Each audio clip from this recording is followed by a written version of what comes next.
Michel Mayabou.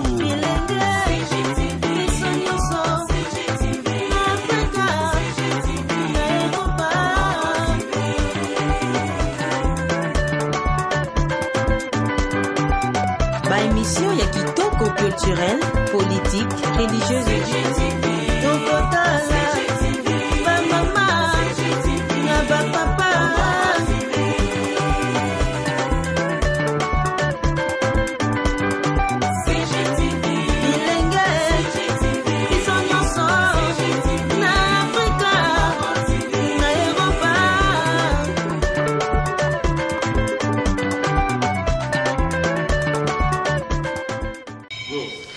Ah ouais, c'est bien, Roger aimait l'empreinte digitale, l'aide des salvateurs sur le net. Hein? Veut dire que l'ISO mo konzina net. Ya on a sengi bino bolandaka mingi mingi Congo Gold TV. Congo Gold TV autrement dit Congo Wolo. Na français balobi Congo l'or. Donc c'est de l'or. Donc il faut bolanda Congo Gold TV. Et si il y a des informations, il y a des news, il y a bien il y a bien donc biso tout landara wana. Donc avec Congo Gold TV, c'est pas pareil. Si on l'a dit Congo Gold TV, je te bloque. Check.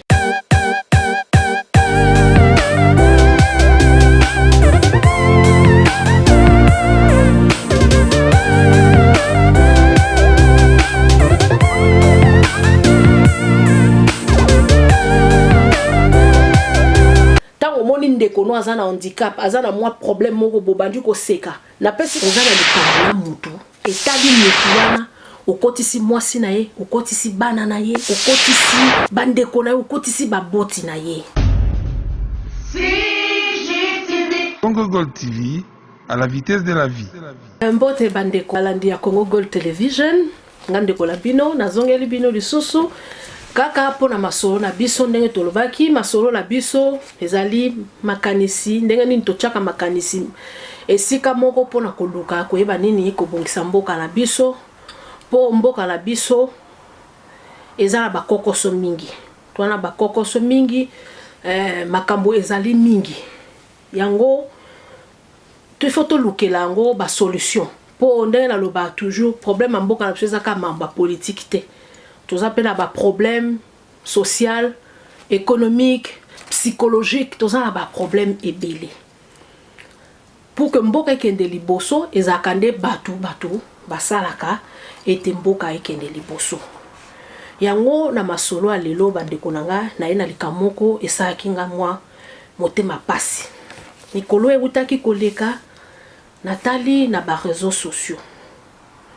Na otanga komba batute parce que ezali kambu to banga diffamation biso yebi quand même moi loi ya presse moi to lo ba makambu to tanga komba batute natalaki moi bandeko ko swana oyo kuna finga mutu etala ye kuna liboko ebeba oyo kuna mwana na ye soki kizengi makambu kilikili bandeko nanga e bandi ndenge nini biso ba congolais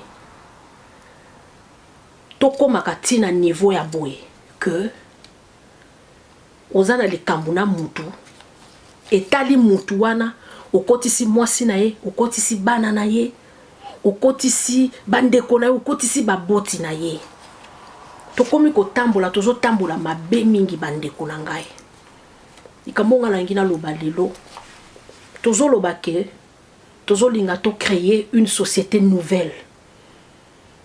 Tozo linga to komisa mboka la pse koma mboka moko malamu. Me bandeko. Mboka po etambola malamu. Toza na besoin ya justice sociale. Justice sociale est la kisinine.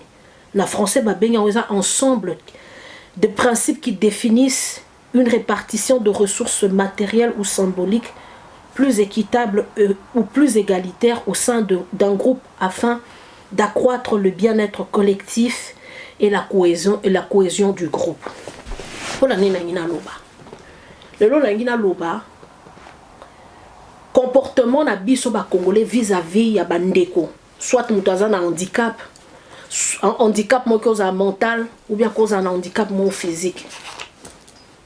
mais baza ba congolais tout en baza lokola et là on y ezo sala que mutu so par exemple aza na handicap ezo sala kaza moins congolais koleka biso aoleka koleka congolais mususu raison mon côté ezali bandeko na ngai bato wana bazali ba citoyen à part entier lokola congolais nyonso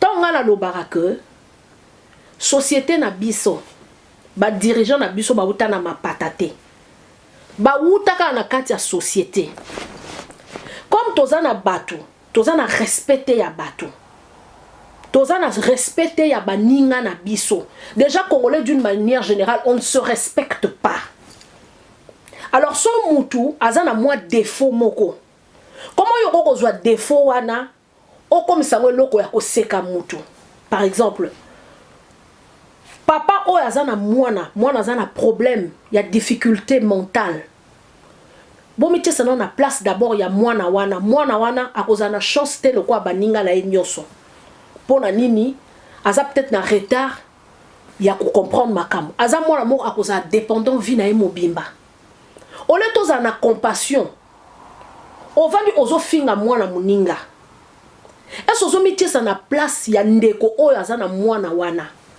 moboti nini walinga ateka bota mwana na ye lobi soka koli abanda pe kozwa ye na responsabilité abanda pe ata kutu mwana ngo opeso ata biloko akolia te ata mwana ngo osombelo bandaku te mais au fond que mwana mwana azala indépendant et nous pensons que pour construire pays moko nalobango toujours un pays qui n'est pas juste et pays wana eko avancer te toza na ba comportement mo bandeko na ngai eza mabe yango ozomona que na mboka na biso il y a aucune loi où ils ont protégé les personnes vivant avec handicap ba disposition et ça les maté okene na ba place publique au moins jamais rampe mo ezali que non mutu soki azali par exemple atambola na fauteuil roulant ale kanango au moins ba sociologue approche na ba par exemple il y a handicap to ya maladie mentale eza ndenge monte na approche médicale na médecine mutu so aza na handicap ba luka non faut ba soigner ye ba pesa ye soki ba vélo ba makambe belé mais approche sociale tolobi que non mutu akoko zala handicapé soki lelo ngande tinde kona bino na loba na tambola na kan mais est-ce que mutu na ngeza ya kobeba mutu na ngeza ya kobeba te yango ba sociologue ba lobi que mutu wana oya za ko tambola na fauteuil roulant akoza aza mayele mais soki na école botie ba rampe te botie ba disposition te oyo sala ke fauteuil roulant na ekota na classe akotanga ndenge nini soki na société botie ba disposition te que mutu wana soka koti aya kotika demande d'emploi na akokota ndenge nini ça veut dire c'est la société mutu et ça la que mutu a comme handicapé ngana za na Angleterre il y a un grand savant au takufa dernièrement Stephen Hawking aza astrophysicien papa on a ba formule abimisa aza na fauteuil roulant non pas seulement azaki na fauteuil roulant azaki soki na multiple sclérosis o esala que et réduire motricité na mabuto mais papa on a ba makambo abana ko bimisa na kati ya mutu na ye ça veut dire que aza handicapé physiquement mais mutu na ye ezali endommagé te alors quand biso na kati ya société tonga na zoko kola o mona mutu soka za baba baba bebelenga na yeba bango babenga bango kala kombo baba o mutu aza baba mais est-ce que comment eza baba olo benge mari to benge André baba aza baba peut-être ayebi koloba te mais aza mayele biso mo tozo ko créer bato wana baza bandeko na biso soko tozo reconnaître bango te tozo reconnaître valeur na bango te que bakoki ko contribuer na pesika ka exemple Stephen Hawking wana soko azali na mutu lokwa Congo ndebonga ba tala kuna kizengi wala kutavanda na vadio wana boko pesa e chance mais pourtant mayele eza na kati ya mutu na ye bandeko nanga vraiment à un moment donné il faut tout tika no ba mamusu tozana ngo tozongela kibomoto bozo tozongela kibomoto. Ce n'est pas normal, c'est pas normal que au vandi so ozana problème na mutu Pourquoi biso ba congolais to bima toujours hors contexte? On soigne na mutu, so bo discuter za makambo, peut-être ceux qui mamba politique ou bo discuter mamba mbongo. Pourquoi oko soki sa onte na likambo mbongo? Il faut bando finga mutu défaut physique na ye, il faut vanda bo. Non. Ngai mutu ndeko na bino na oloba. Na opesa exemple, il y a 3 ans, na za otambola la bekite. Mais na ke na sali accident, mutu mo atutinga et salinga problème. La vie est toujours comme ça. Mais na za na kata société mo o ezo valoriser ngai. Moi, je travaille. Et je travaille dans un bureau. Est-ce que Moutou Nanga Eza Yakobeba? Alors, si nous-mêmes dans notre société, nous avons créé la discrimination. Discrimination, là, qui c'est que non? Kokabola Batu. Nous avons posa Congo et Tongama. Baba, azana eloko akopesa na Congo. Moutou o azana problème ya makolo, asoko kotambola te. Azana makasi ya azana eloko akopesa na Congo. Mutu oya yoka kate azana eloko akopesa na Congo. Mutu o liboko na ye ezana pasi e azana makam azana eloko akopesa na Congo. Comme pe mutu oyo azali o balobi ma nyonso ya nzoto na ye eza parfait azaya akopesa na Congo. C'est comme ça que tokotonga mboka na biso. Mais on veut stigmatiser le genre. On mani stigma na Grèce antique bato basali ba littérature. Ezaki nini bazaki omoni ba esclave bazozwa marque mo batie ba bobo marque wana laxi koza esclave pour elaxa koza eloko moko na valeur té. Quand on a des langages comme ça négatifs, mutona mutu liboma non pona no koko lobate ke ndeko na zana mwa kokoso ya makanisi to mwa kokoso na mutu to meka ko changer moi ne fût-ce que ba langage na biso mutu soki abeli azana problème mental. Même ba docteur tilo ba ebate pourquoi mutabela un problème mental. Ba ko ba oui ça dysfonctionnement ya cerveau na ye. C'est vrai mais ça dû à quoi? Et ça dû à ba makambe belé. Et ça na ba facteur rebelle, et ça na ba facteur moko génétique, c'est vrai mutu mususu à cause de la prédisposition, mais ça peut na ba facteur mususu. Bo ebi que pauvreté et baby ça appelle mutu à mutu par exemple. Stress et baby ça a mutu par exemple. Ba injustice et baby ça a mutu par exemple. Nzala et baby ça a mutu. Ba facteur est belé. Ba frustration. Mais ce qui est dans la compréhension de la société, tant que mutu na pas si abo, tant yo vandi ozo fingaye. Déjà yé moko bokal c'est que mutu so azana état handicap. Vous croyez que mutu wana azana sengo? Oui, à cause azana sengo. Mais vous savez ce qui est na katia mutu na ye. Le fait à kozanga peut-être moi et l'autre moko muke. Mais nous on est là, on se moque de gens, on fait de choses. Bo vandi, ozasoko swani, bo bandi ko finga. Pourquoi nous le Congolais on excelle toujours dans la bêtise? On excelle toujours dans la médiocrité. Dans une société, il faut qu'on ait une justice sociale. Mutunyo so azala na égalité. S'il vous plaît, Bande Konangai, pourquoi nous sommes en train de détruire notre propre pays? Tant yo vando fingi de kono koka wana, Rwanda mutu ayo fingaye. Ah, tale kuna aveugle. Burundi mutu ayo fingaye. Mais mutu a créé écriture morse. Morse yemo kazaki aveugle. Est-ce que vous avez été aveugle bakuma? Aveugle ayo botanga. Sur vos PC chance au Kenya école, il y a des écoles même sur tous les qui tous mon institut ceux qui fondation Mobutu institut pour aveugles, il y avait des aveugles qui lisaient. Il y a des médecins qui sont aveugles. Il y a des savants qui sont aveugles.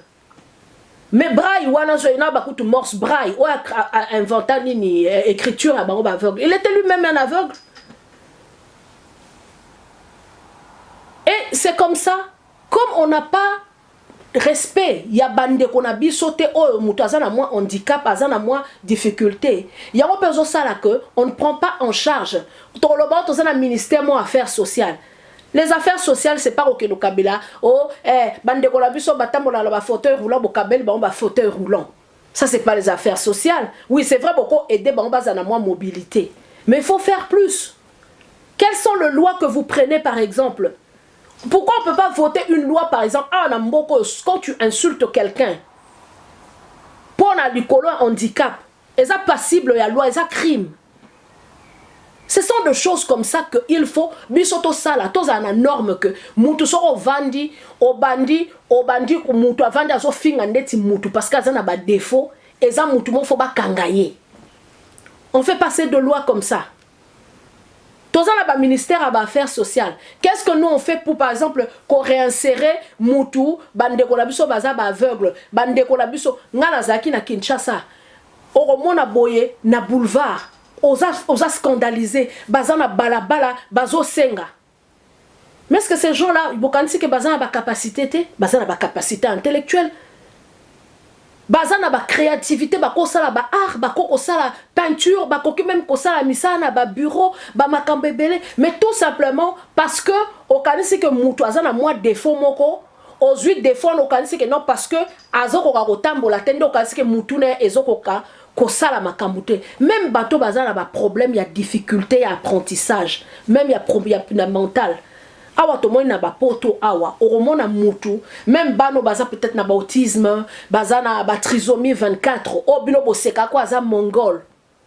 Et puis ozo zo na ndenga ko seka.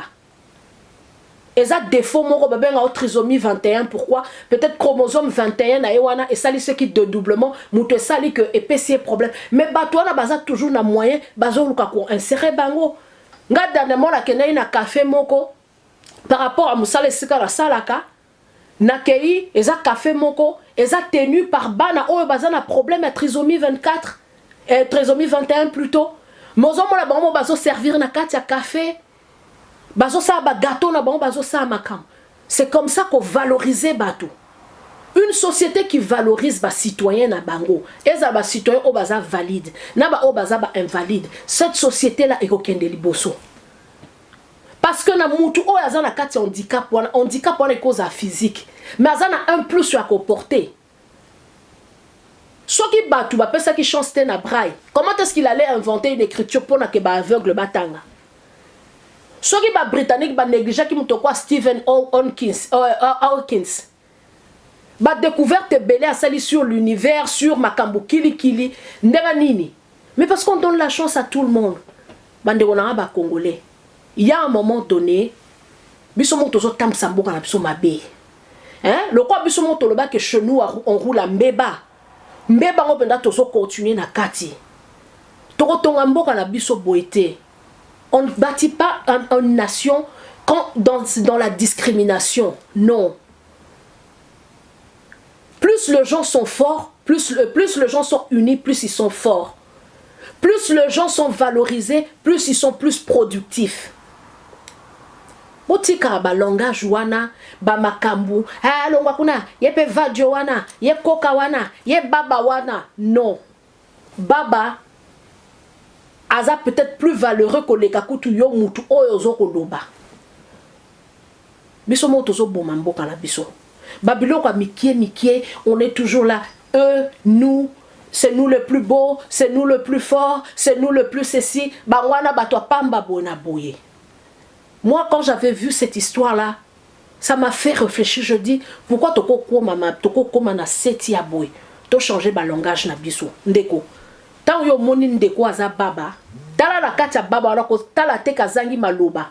Tala la baba wana un grand dessinateur. Tala la kati ya baba wana un grand architecte. Tala so tant yo moni ndeko oyo azo tambola na kani. Tala na kati no lobi ça c'est un grand physicien, ça c'est un grand chimiste, ça c'est un grand avocat.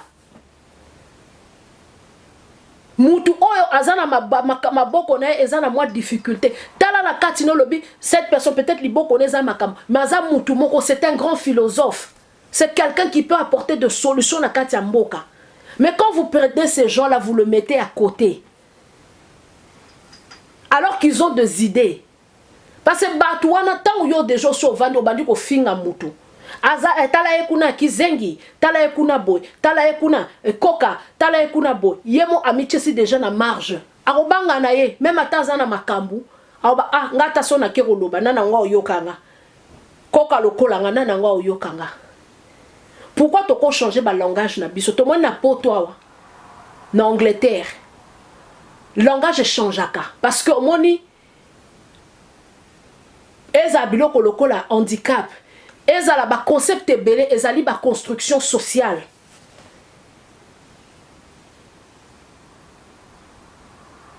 Awa na poto baloba sous te disability baloba par exemple en anglais baloba a person with disability.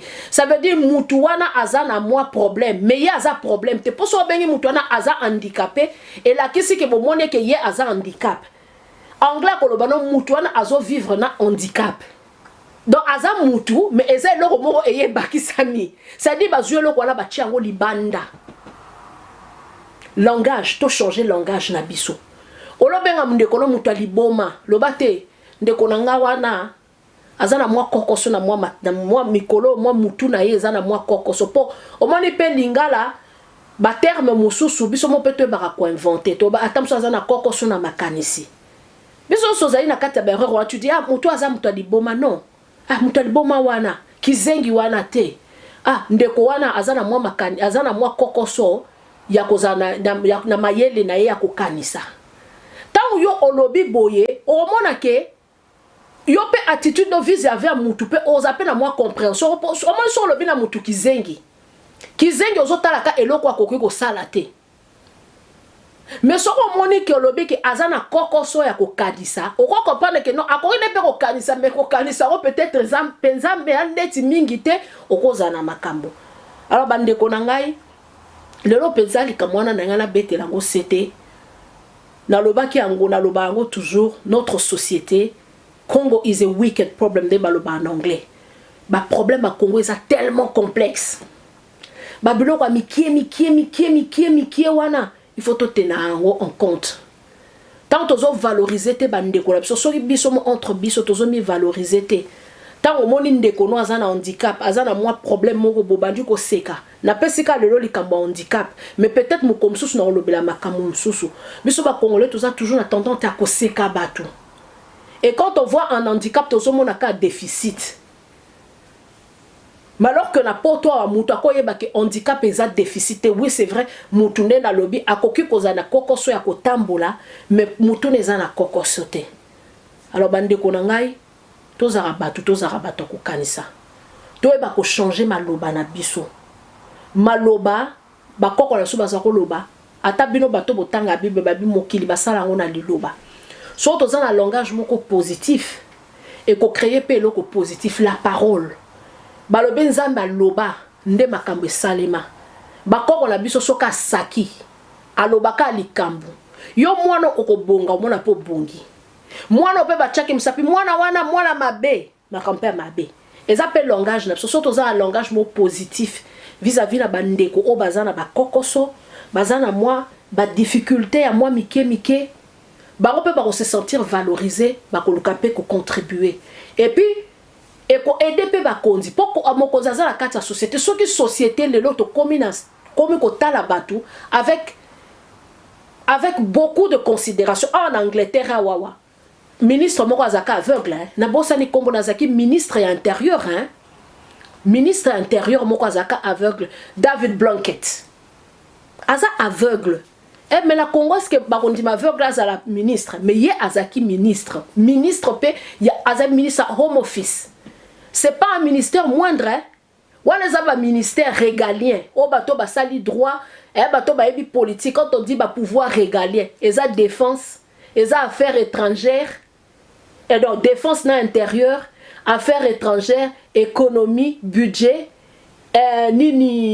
justice wana de ba benga ba pouvoir régalien donc bande konanga biso moto changer maloba la biso makamka na ngai na loba la bino na mukola lelo yangwana ezaki pena makambo to kanisa po masolo na biso ezali kamba kanisa soka ko pesa pe conseil ezali mais so pe akopeta sete ezali kande tozo loba Congo Gold Television bande kona biso to sepela so bo souscrire hein bo souscrire eza pona bino biso to nito sa différence Congo ezaka te foka to le kaka photo finga to tonga to bina to sa makambo Congo Gold Television toza na mwa ba makambo na biso a mwa kitoko tozo le kato mema toza pe na façon na biso tozo linga pe to sala makambo po to linga ka te biso to sa ndenge moko et puis ba commentaire na bino ndeko bandeko nanga eza toujours le bienvenu.